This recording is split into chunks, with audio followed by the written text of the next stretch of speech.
makers of Campbell Soups present The Campbell Playhouse. Orson Welles, producer.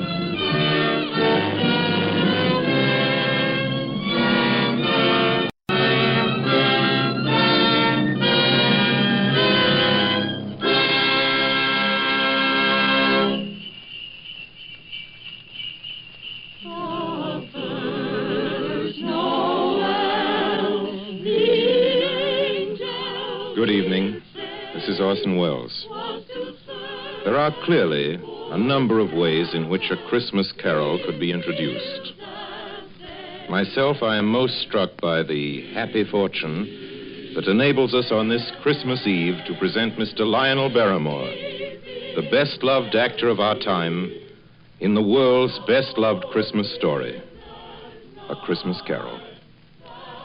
It is the American way, as we know, to establish traditions quickly where popular instinct and sentiment pronounce them sound. And so it is that today, actually only the 5th anniversary of Mr. Lionel Barrymore's first playing of the part of Ebenezer Scrooge for the Campbell Playhouse, there is, I think, in all America, nothing more eagerly awaited, more firmly rooted in the hearts of the radio family that numbers millions, than this yearly performance of A Christmas Carol. A Christmas Carol, as Charles Dickens wrote it, has by common consent long been a classic. Mr. Lionel Barrymore's appearance in it is rapidly becoming one. And now, just before A Christmas Carol, Ernest Chappell has a special Christmas greeting from the makers of Campbell Soups. Mr. Chappell. Thank you, Orson Welles. As the old year draws toward its close, we of Campbell's feel a bond of warmth and gratitude toward each of you, our friends. For you see, in homes everywhere throughout the land, Campbell Soups have been welcomed. Day by day and week by week, you have placed confidence in us and in the foods we make. And there isn't anything we appreciate more deeply than the fact that so many of you have elected to let Campbell's make your soups for you. And so when Christmas comes, we look about to find some way to show our appreciation, some Christmas present by which to say thank you. The gift we chose 5 Christmases ago and have chosen each year since has become a part of Christmas to many and many a family. It has become a Christmas custom to gather round the radio to hear and to enjoy A Christmas Carol. And since it is Christmas Eve, we hope, too, that the younger members of the family are permitted to stay up and listen before dreams and visit of Santa.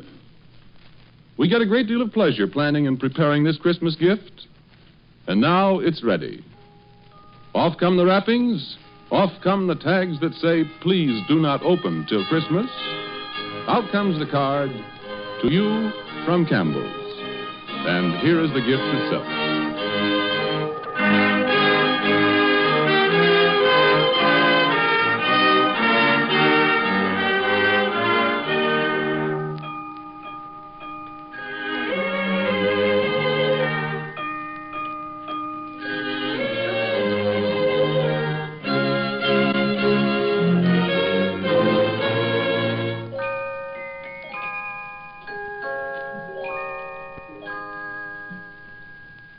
Marley was dead to begin with. There's no doubt whatever about that. The register of his burial was signed by the clergyman, the clerk, the undertaker, and the chief mourner. Scrooge signed it. And Scrooge's name was good upon change for anything he chose to put his hand to. Old Marley was as dead as a doornail. Scrooge knew he was dead? Of course he did. Scrooge and Marley were partners for I don't know how many years. Oh, but he was a tight-fisted hand at the grindstone, was Scrooge. A squeezing, wrenching, grasping, scraping, clutching, covetous old sinner. And once upon a time, of all the good days in the year, on Christmas Eve, old Scrooge sat busy in his counting house, a grim, cheerless place if ever there was one. The door of Scrooge's counting house was open, that he might keep his eye upon his clerk, Bob Cratchit, who in a cold and dismal little cell beyond worked at his ledgers. 19, 20, 21, 22. Merry gentlemen, let nothing you dismay. 23, 26, 29. Christmas Day. 11, 13, 17, 7, carry 1. Our and Satan. Bob Cratchit. Yes, Mr. Scrooge? Stop that infernal caterwauling. Yes, sir. 9, 15, 17, 29, carry 1. Impudence. Singing their idiotic Christmas carols at my very door. Go somewhere else and bellow your blasted carols, or I'll give you in charge. Sorry, Governor. It's an old custom at Christmas time, you know. Yes, and I don't want any of your old customs. Take your fellow fools and go away. Christmas. Blah. Right, sir. Merry Christmas anyway, sir. A Merry Christmas, Uncle. A Merry Christmas, Bob. Merry Christmas, Mr. Fred. God save you, Uncle. Ah, humbug. Christmas a humbug, Uncle? Now, I'm sure you don't mean that. I mean just that. Exactly that. Merry Christmas. What right have you to be merry? What reason have you? You're poor enough. Well, what right have you to be dismal about Christmas, Uncle? You're rich enough. Ah. Now, Uncle, don't be cross. Well, what else can I be when I live in such a world of fools? What's Christmas to you but a time for paying bills without money? Merry Christmas. A time for finding yourself a year older and not an hour richer. If I could work my will, every idiot who goes about with Merry Christmas on his lips would be boiled with his own pudding and buried with a stake of holly through his heart. He should. Uncle? Nephew, keep your Christmas in your own way and let me keep it in mine. Keep it, but you don't keep it, Uncle. Well, let me leave it alone then. What do you want? A Christmas gift, I've no doubt. I came to wish you a Merry Christmas, Uncle. A Merry Christmas. Much good may Christmas do you. Much good it ever has done you. There are many things from which I derive good by which I have not profited materially, I dare say, Uncle. Christmas among the rest.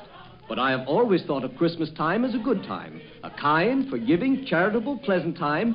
And therefore, Uncle, though it has never put a scrap of gold or silver in my pocket, I believe it has done me good and will do me good.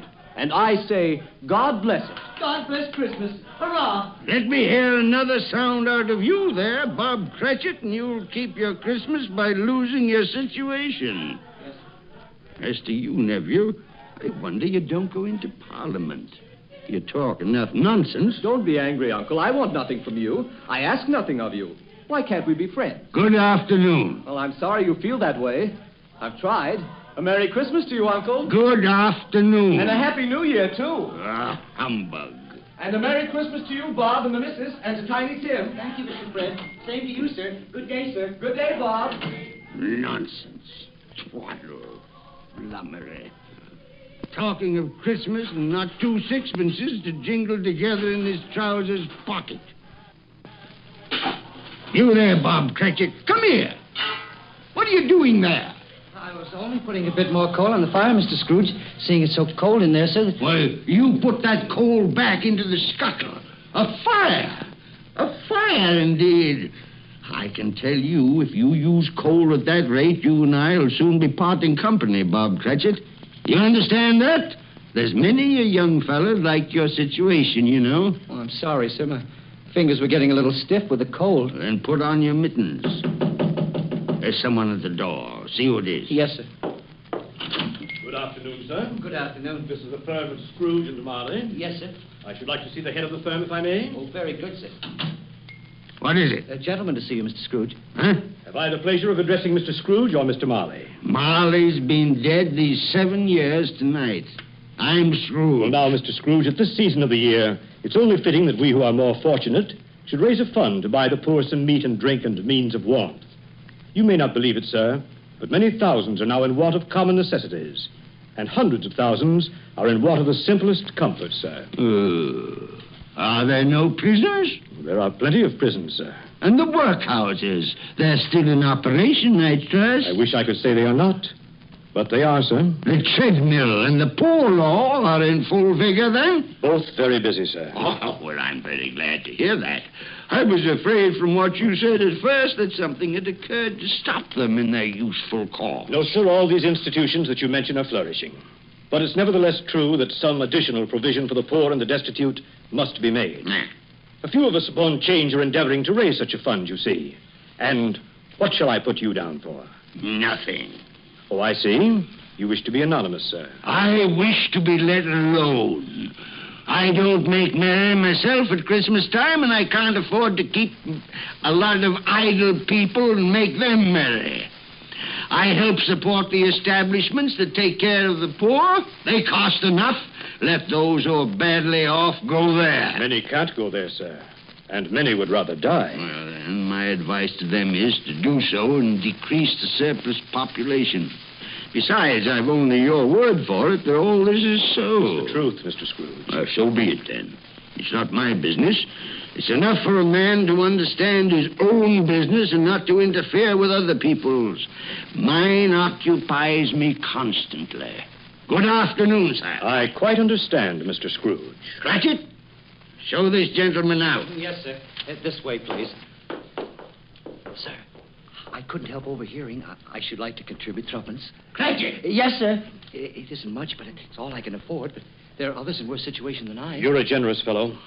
I wish I might say so of your employer. Cratchit! Yes, sir. Good afternoon, sir. Good afternoon.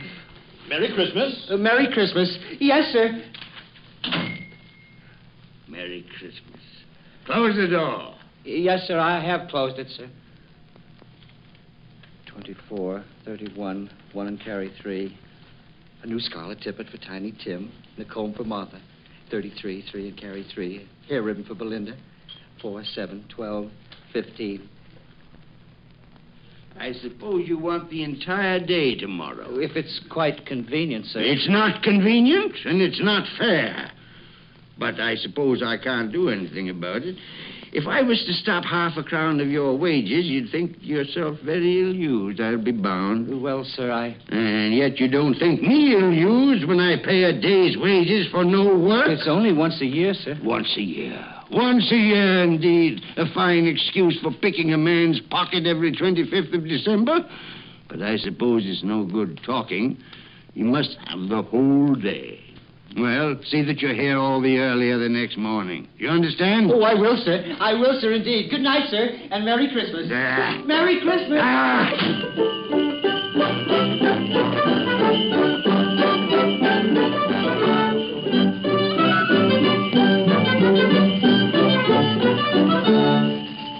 The office was closed in a twinkling, and Bob Cratchit, with the long ends of his white comforter dangling below his waist, for he boasted no greatcoat, went down a slide on Cornhill 20 times in honor of its being Christmas Eve, and then ran home to Camden Town as hard as he could pelt to play with his family at Blind Man's Buff.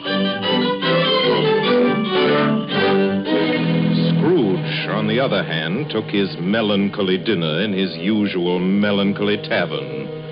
Having read all the newspapers and spent the rest of the evening with his banker's book, went to his dismal house. Darkness is cheap, and Scrooge likes it. The yard was so dark that even Scrooge, who knew its every stone, had to grope with his hands through the fog and the frost to find the door.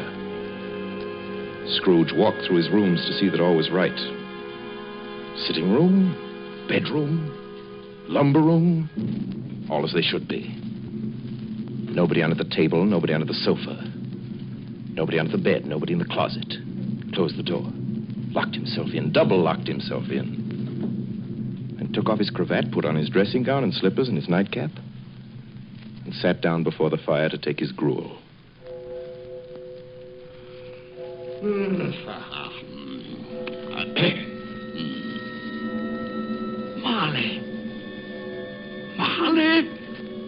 Marley.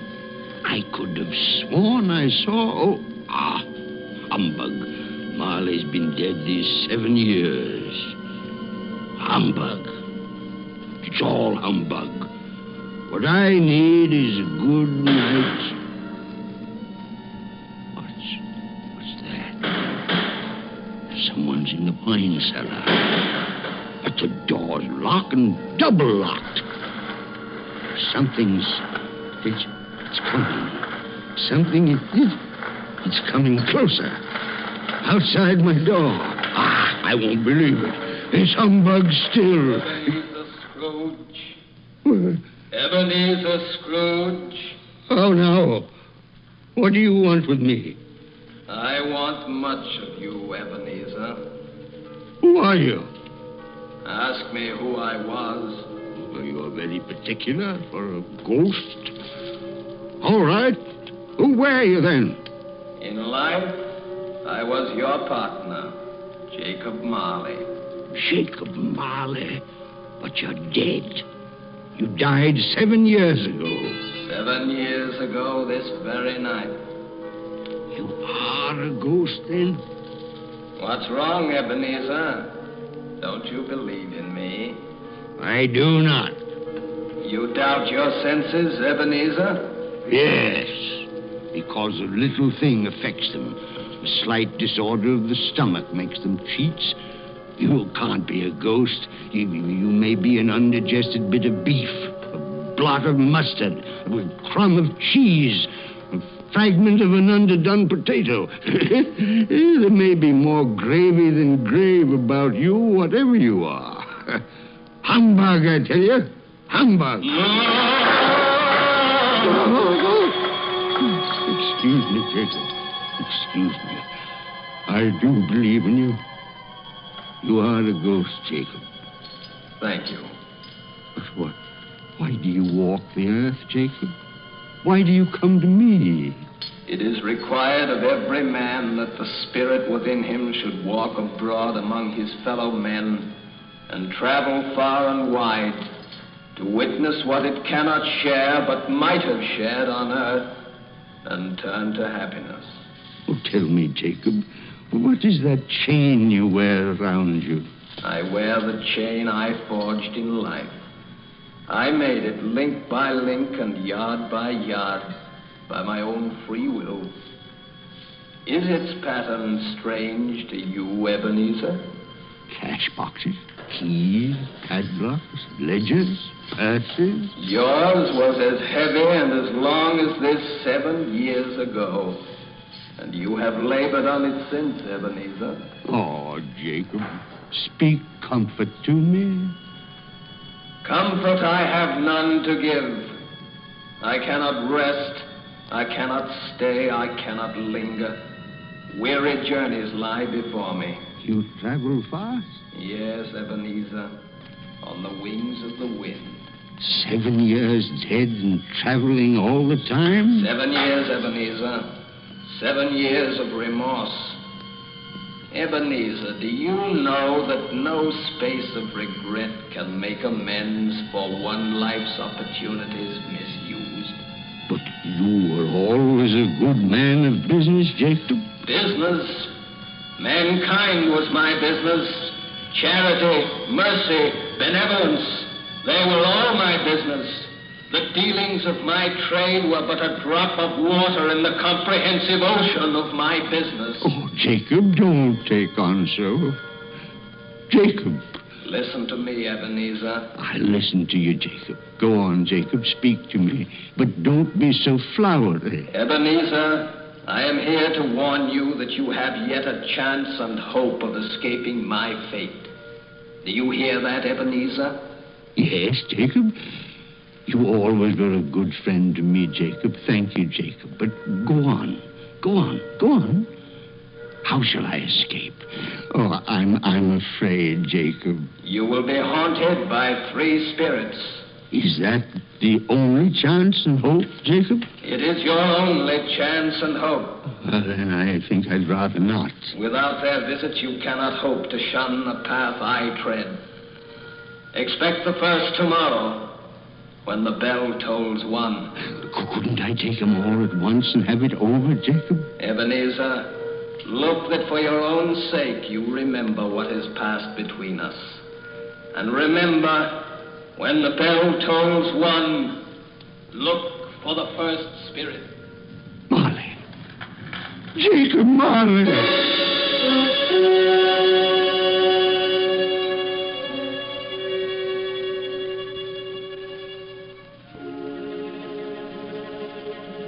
Scrooge awoke. He was lying on his bed fully dressed. Suddenly the curtains of his bed were drawn aside.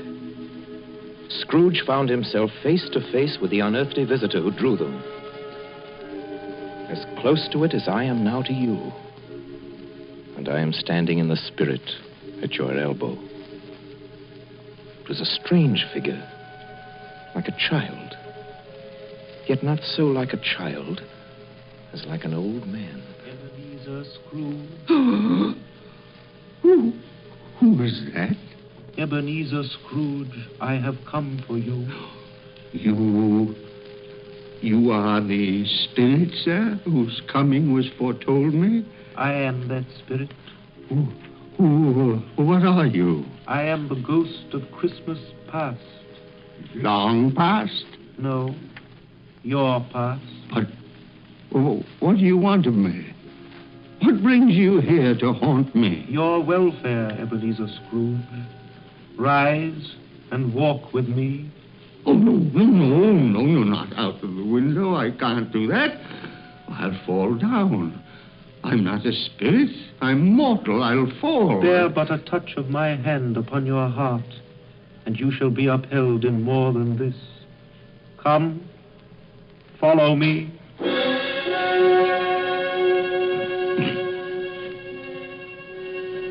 are we? What's become of the city? And there's snow upon the ground. Where are we? These are the shadows of the things that have been.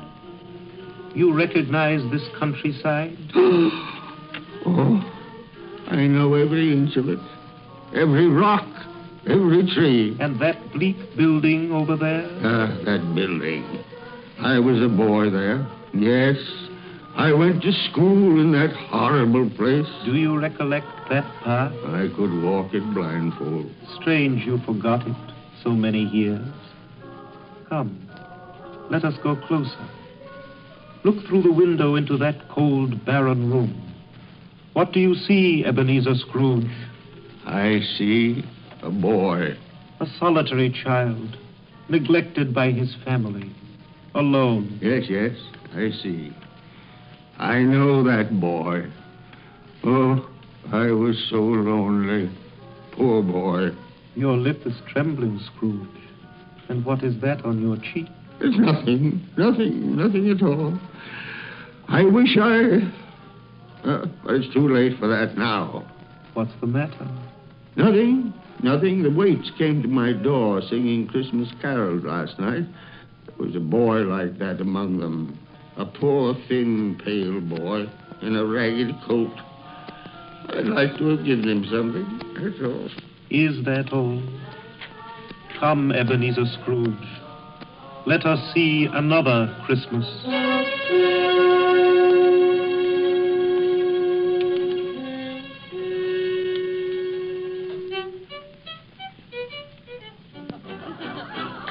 Do you know this place, Ebenezer Scrooge? Know it? Know it? Why, this is the counting house where I was apprentice. Listen. Who's your partner? Why, it's my old master. Bless his heart, old Fezziwig. My master, alive again, and host at one of his Christmas parties. Listen to it. Thread the needle and back to your places. And there's Dick Wilkins. Poor Dick. Dear, yes. And look, there's Mrs. Fezziwig herself, looking younger than any of them. And the tables all loaded with roast and cider and mince pie and beer. Oh, what a jolly time we used to have. That carefree young man with the light heart and the gay smile. Do you recognize him? Yes. Merciful heaven. How happy I was then. A small matter for old Fezziwig to make those silly folks so full of joy. Small matter? Small indeed. Isn't it? He has spent only a few pounds of your mortal money. Is that so much that he deserves praise? It's not that. It's not that, Spirit. Old Fezziwig has the power to make us happy or unhappy, to make our service light or heavy. His power lies in words and looks, in things so tiny it's impossible to count them up. The happiness he gives is quite as great as if it cost her... What is the matter? Nothing. Nothing at all, Spirit. Something, I think. No. Speak. No. Only, it's just that I should like to be able to say a word or two to my clerk, Bob Cratchit, just now, that's all.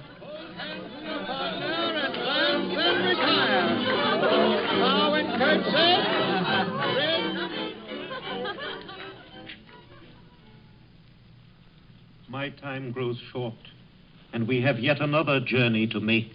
Where now? Come. This is our last visit to the past Ebenezer. Here, in this little room, with a fair young girl by your side. Do you recognize yourself, Ebenezer? Oh, no. Spare me this. You're older now, a man in the prime of life. Your face has begun to wear the signs of care and avarice. Your eyes are greedy, the eager, restless eyes of a miser. No, please. She knows it, too, that girl by your side. There are tears in her eyes. It matters little, Ebenezer, to you. Very little. I know that. Belle, have I changed towards you? When we were engaged, we were both poor. Was it better then? Better to be poor? Better at least to be happy. You're changed. You were another man then. I was a boy.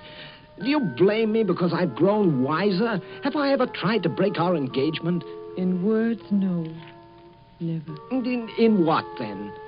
In a changed nature. In an altered spirit.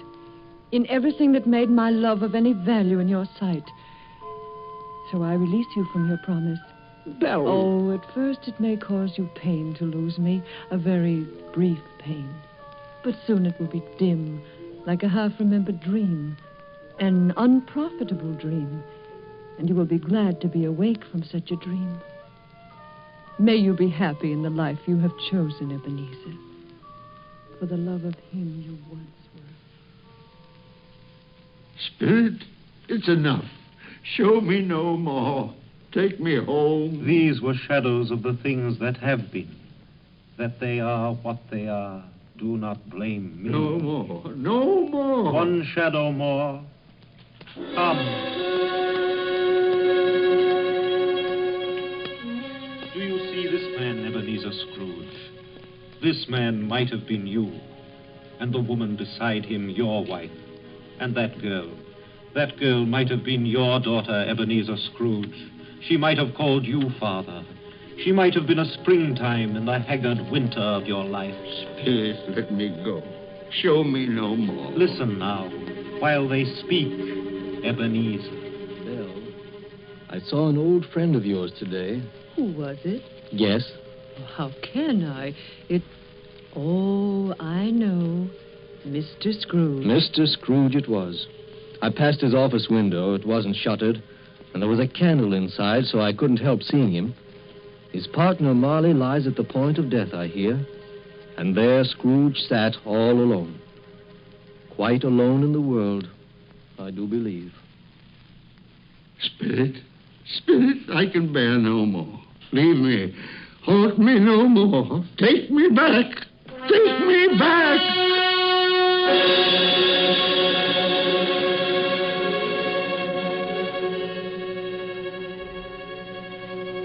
King Wenceslas looked out on the feast of Stephen, when the snow lay round about, deep and crisp and even. Brightly shone the moon that night. You are listening to the Campbell Playhouse, bringing you tonight the 5th annual presentation of Charles Dickens' A Christmas Carol, produced by Orson Welles and starring Lionel Barrymore as Scrooge. This is the Columbia Broadcasting System. When the snow lay round about, deep and crisp and even, brightly shone the moon that night, though the frost was cruel. When a poor man came in sight, gathering winter fuel. And now, back to the Campbell Playhouse and the 5th annual presentation of A Christmas Carol. A Christmas present from the makers of Campbell Soups.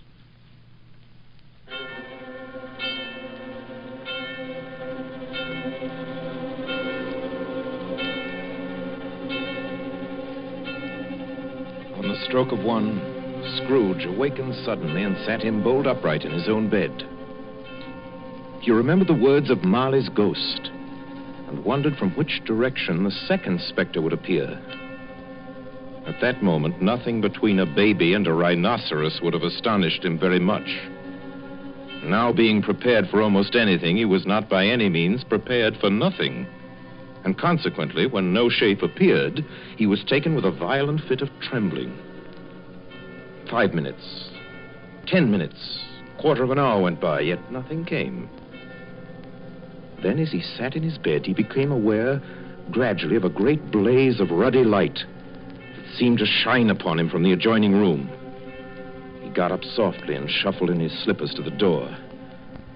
It was his own sitting room, there was no doubt about that. But it had undergone a surprising transformation. The walls and ceiling were so hung with living green that it looked a perfect grove.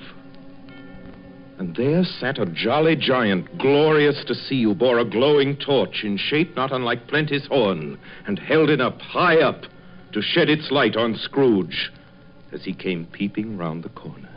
Come in, Ebenezer Scrooge, and know me better, man. You're... I am the ghost of Christmas present. Spirit, take me where you will. Last time I went against my will and learned a lesson which is working now. If you have anything to teach me, let me profit by it. Touch my robe, Ebenezer Scrooge. Touch my robe.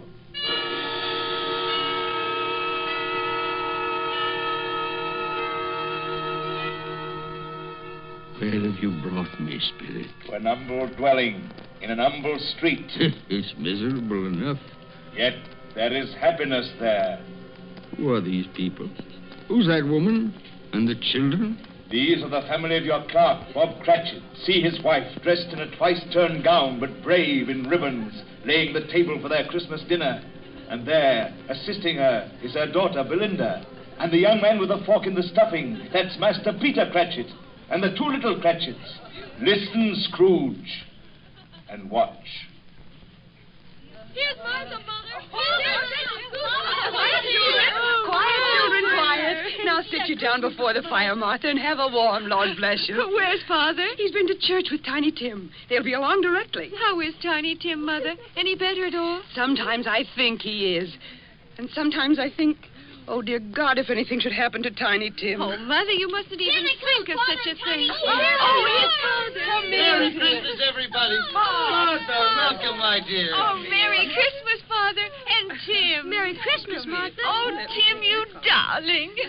Oh, Father, I'm so glad to be home. And we're glad to have you, Martha. And how did little Tim behave in church, Bob? As good as gold and better. I like church, Mother. Oh, they sang the nicest songs. I hope people saw me there. Saw you there? And why, Tim? Well, don't you see? Because I'm lame. And if they saw my crutch, it might be pleasant for them to remember on Christmas who it was made lame beggars walk and blind men see. Bless you, my son. Are we ready to eat, Mother? Yes, children, we're all ready. Come, take your places and wait your turn. There's plenty of stuffing and dressing and plum pudding for all of you. Martha, take care of Tiny Tim and see that he eats plenty. Yes, he must Mother. get strong and well. Now sit down, everyone. Yes, come on, Tiny Tim. And now, my dears. I see a vacant seat in the poor chimney corner, and a crutch without an owner, carefully preserved. No, kind Spirit. Say he'll be spared. Say he'll live. If these shadows remain unaltered by the future, Ebenezer, the child will die. And to praise thy name. Amen. Amen. And now, my dears, with such a dinner, a toast. A Merry Christmas to us all, and God bless us. God bless us, everyone. And now to Mr. Scrooge. I'll give you a toast to Mr. Scrooge, the founder of the feast. Oh. The founder of the feast, indeed, who pays you all of 15 shillings a week. I wish I had him here. I'd give him a piece of my mind to feast on, and I hope he'd have good appetite for My it. dear, the children, Christmas Day. It should be Christmas Day, I'm sure, on which one drinks the health of such an odious, stingy, unfeeling man as Mr. Scrooge. You know he is, Bob. Nobody knows it better than you, poor fellow. My dear Christmas Day. I'll drink his health for your sake and the day's, not for his. Long life to him. A Merry Christmas and a Happy New Year. He'll be very merry and very happy, I have no doubt. And I say God bless him too, Mother, and everyone. Yes, Mr. Scrooge. Very well.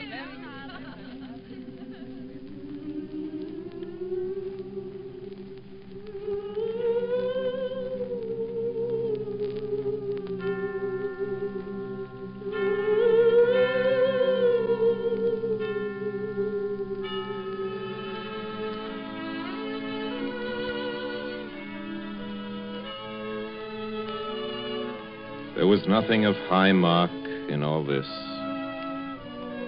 They were not a handsome family, these Cratchits. They were not well dressed. Their shoes were far from being waterproof. Their clothes were scanty and had known, very likely, the insides of a pawnbroker's.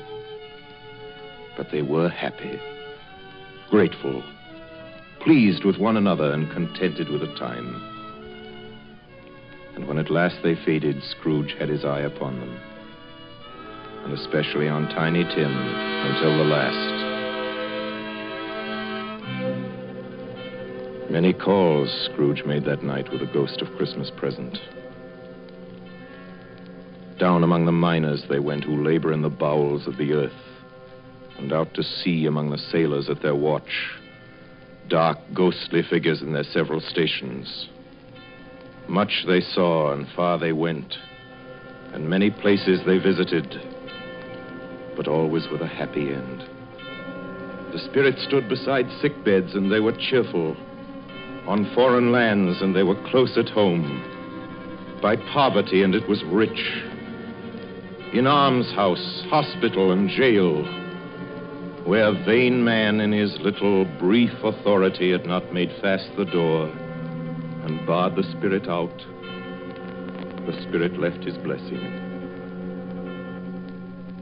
It was a long night. Yet it was only a night. And it was strange, too, that while Scrooge remained unaltered in his outward form, the ghost grew older. Clearly older. My life upon this globe is very brief, Ebenezer. It ends tonight. Tonight? Tonight at midnight. Hark. The hour is come. Oh, not yet. Not yet. No, there are still more things I wish to learn. These you will learn from still another spirit. Still another spirit, Ebenezer.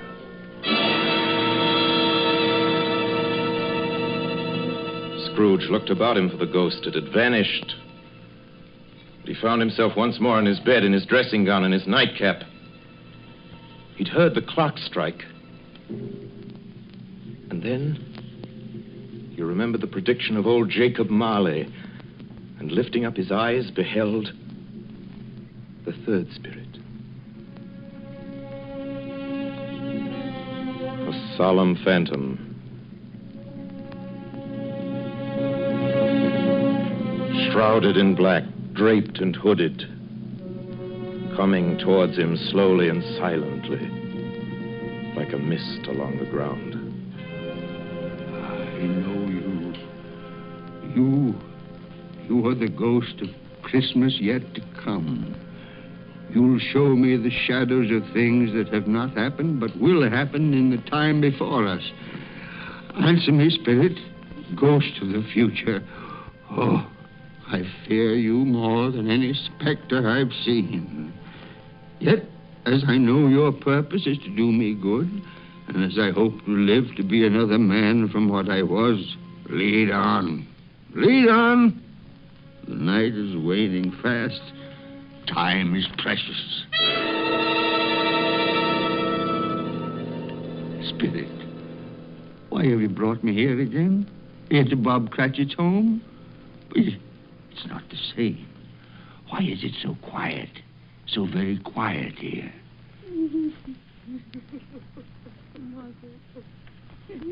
Mother, please. Oh, my son. My little son. Tiny Tim. I loved him so. Mother, dear, you mustn't. It's almost time for Father to be home. Don't let him see you crying. Yes. Yes, Martha. He's late tonight. He walks slower than he used to. Yet I've known him to walk very fast indeed with Tiny Tim on his shoulder. So have I, Mother. But he was light to carry. And his father loved him so that it was no trouble. No trouble at all. Bob. Good evening, my dear. You're late, Bob. I'm sorry, my dear. I went to the churchyard today. I wish you could have gone with me. It would have done your heart good to see how sweet and green a place it is. You'll see it often. I promised him. I promised Tiny Tim we'd walk there on Sunday. Oh, Father, dear. It's God's will, Bob. I'm trying to understand it, my dear. My son. My little son, Tiny Tim. And I loved him so.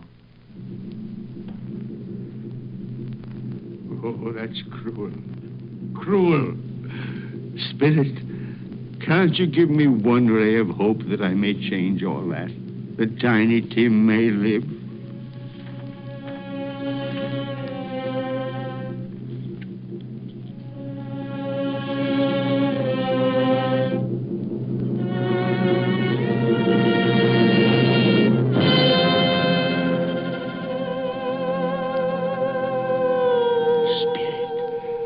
Where are we now? Oh, merciful heaven. Churchyard. Overrun by grass and weeds. Choked with too much burying. Desolate, a lonely, crumbling gravestone. Spirit. Now, before I draw nearer to that gravestone, answer me one question. Are these the shadows of things that will be? Or are they the shadows of things that may be only? Will you not speak to me, Spirit? What is that grave to which you point? Now I see. There's writing on that stone. Name on the gravestone is Ebenezer Scrooge. Ebenezer Scrooge. Oh, Spirit. No, no, no. Spirit, hear me. I'm not the man I was. Why show me this if I'm past all hope? Tell me that I may change these dreadful shadows that have come, that you've shown me by an altered life. I'll honor Christmas in my heart, and I'll try and keep it all the year. I'll live in the past, the present, and the future. I will not shut out the lessons that they teach. Tell me, do, Spirit. Please tell me that I can sponge away the writing on that stone, Spirit. I beg of you, Spirit. Spirit.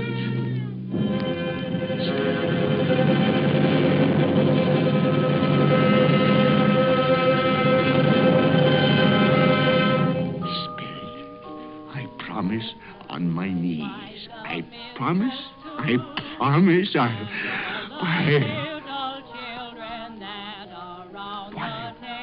What's this? It's my bedpost. I'm home. In my own bed. In my own room. And the sun. The sunshine. It's clear. It's bright. No fog. Oh, what a beautiful day. Glorious. Glorious. Boy. Oh, boy. Yes, sir? What's today? What's that, sir? What day is it, my fine fella? Today? Why, it's Christmas Day. Christmas Day. Ha ha. Then I haven't missed it.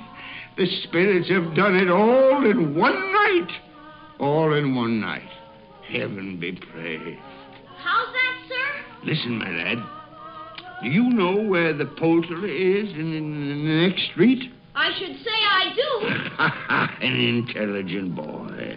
A remarkable boy.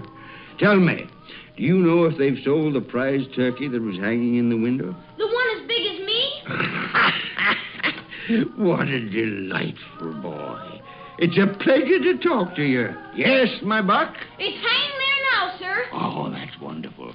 Now go around, will you, and tell him to send it to Bob Cratchit and his family on Broad Street. And mind you, they're not to know who paid for it.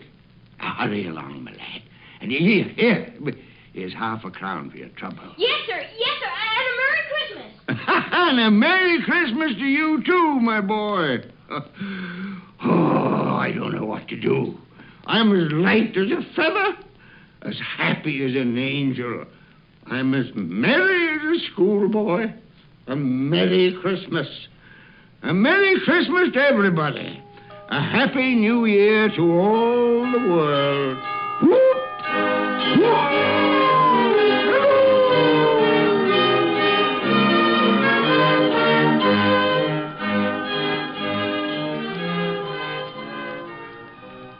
Next morning, Scrooge was early at his office. He went early for a reason. If he could only be there first and catch Bob Cratchit coming late. That was the thing he'd set his heart upon. And he did it. Yes, he did. The clock had struck 9. No Bob. 1:15. No Bob. Scrooge sat with his door wide open that he might see him come in. And at last he came. His hat was off before he opened the door, his comforter, too. He was on his stool in a jiffy, driving away with his pen, as if he were trying to overtake 9 o'clock. 8 and 17 are 15, carry the 1, 24, carry the 2, 31, carry the 4, 8 and 6 are 14, carry the 8. Hello, you, Cratchit. Yes, sir. Step this way, Cratchit, if you please. Cratchit, what do you mean by coming in at this time of day? Oh, I'm very sorry, sir. I'm behind my time. You are? You are? Yes, I think you are. Oh, it's only once a year, Mr. Scrooge. It shall not be repeated. I was making rather merry yesterday, sir. I'll tell you what, my friend. I'll not stand this sort of thing any longer. And therefore, Bob Cratchit, I'm about to raise your salary. Mr. Scrooge, are you quite yourself, sir? No. No, thank heaven I'm not quite myself. Merry Christmas, Bob. Ha-ha! Merry Christmas, my good fella. A merrier Christmas than I've given you in many a year. I'll raise your salary, and we'll see what we can do for Tiny Tim and the rest of your family.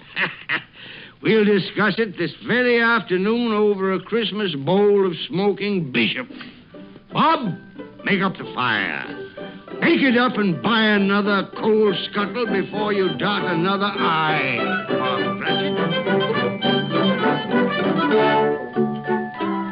Scrooge was better than his word. He did it all, and infinitely more. To Tiny Tim, who did not die, he was a second father. He became as good a friend, as good a master, and as good a man as the good old city knew, or any other good old city, town, or borough in the good old world. Some people laughed to see the alteration in him, but he let them laugh and little heeded them. His own heart laughed, and that was quite enough for him. He had no further intercourse with spirits, but lived upon the total abstinence principle ever afterwards, and it was always said of him that he knew how to keep Christmas well, if any man alive possessed the knowledge. May that be truly said of us, all of us. And so, as Tiny Tim observed, God bless us, everyone. Joy to the world, the Lord is come. Let earth receive her King. Let every heart prepare his room. And nature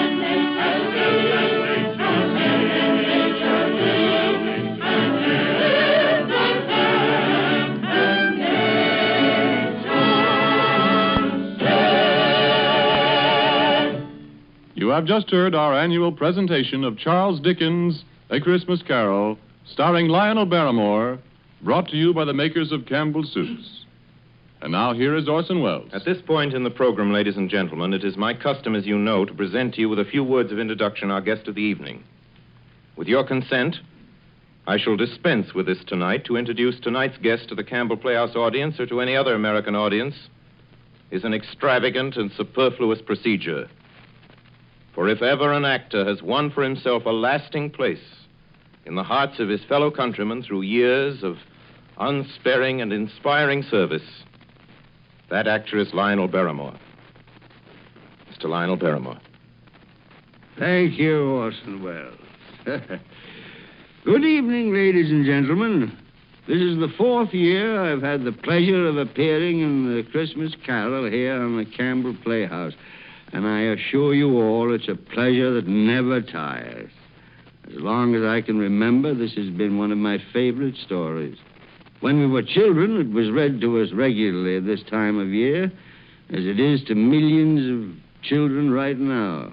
And like many of them, I'm sure, the three of us, Ethel, Jack, and I, with the aid of a sheet and some old ironware, made a play of it.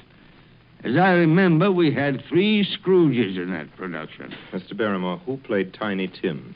I think we had 3 Tiny Tims, too. But seriously, I can think of no part that I've enjoyed playing again and again as much as I have the part of that squeezing, wrenching, grasping, scraping, clutching, covetous old sinner, Ebenezer Scrooge.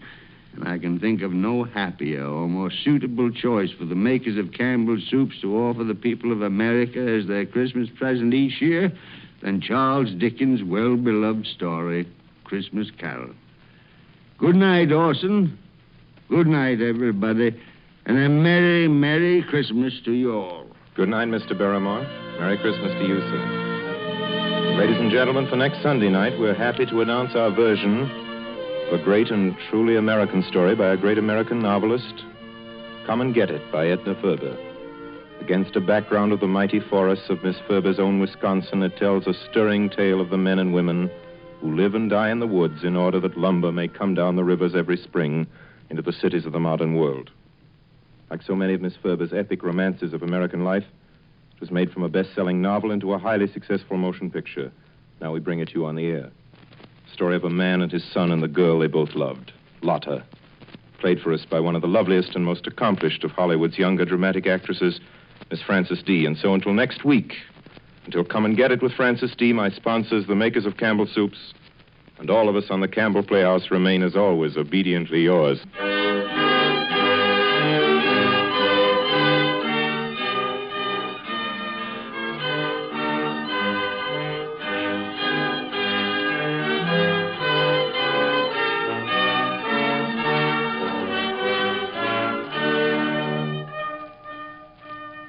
The makers of Campbell's Soups join Orson Welles in inviting you to be with us in the Campbell Playhouse again next Sunday evening when we bring you Edna Ferber's Come and Get It with Miss Frances D. as our guest. Meanwhile, if you have enjoyed our 5th annual presentation of A Christmas Carol, won't you tell your grocer so this week when you order Campbell's Soups? This is Ernest Chappell saying thank you and a Merry Christmas to you all.